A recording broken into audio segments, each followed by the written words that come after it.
most people would describe my dad, two things come to mind. First, incredibly generous.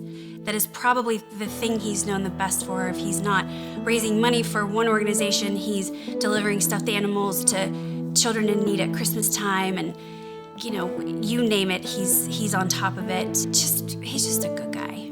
So my dad is the best guy that you will ever meet. Literally, people growing up would always tell me, "You have the best dad." I'm not just saying that, it's really the truth. My dad truly is. He would give the shirt off his back for anyone. He came to every single one of my soccer games, every single one of my basketball games, and I sat on the bench for all of them, really. But he did not miss a single thing that we were doing growing up. He was always there. It was Sunday, July 22nd, 2018. My dad had called me that morning and asked if he could swing by to talk to me. He came in the house and we sat down in the living room, and he just said it. I was diagnosed with stage 1 Parkinson's.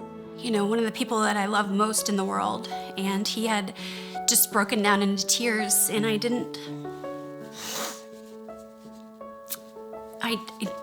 know how to help. It's really hard to see my hero, it's my dad, and he's scared and feeling vulnerable, and I didn't know what to say. My dad was officially diagnosed with Parkinson's in March of 2018. It's a horrible diagnosis that no one ever wants, something that we're trying to make the best of. So we have never really known anyone with Parkinson's before this. So a lot of things went through our minds when we got that phone call from my dad. Life doesn't stop when you get news like that. Life doesn't stop when you get a diagnosis like that. You still have to be at work in the morning and show up for your friends, and it was just a totally new and different feeling from that day forward. For my family and I, it's meant a change in our lives of, not knowing what the future holds for his health. Right now, he's doing pretty well, thankfully. My dad is the kind of person where he makes the best of a bad deal, and he's a lot better at that than I am. So he kind of jumped in and got involved first. I reached out to the Parkinson's Foundation, got involved a few months after he was diagnosed, and met with the staff there, who are absolutely amazing. The first step was them giving me information on how to deal with Parkinson's and my dad's diagnosis. There is so much that the foundation does.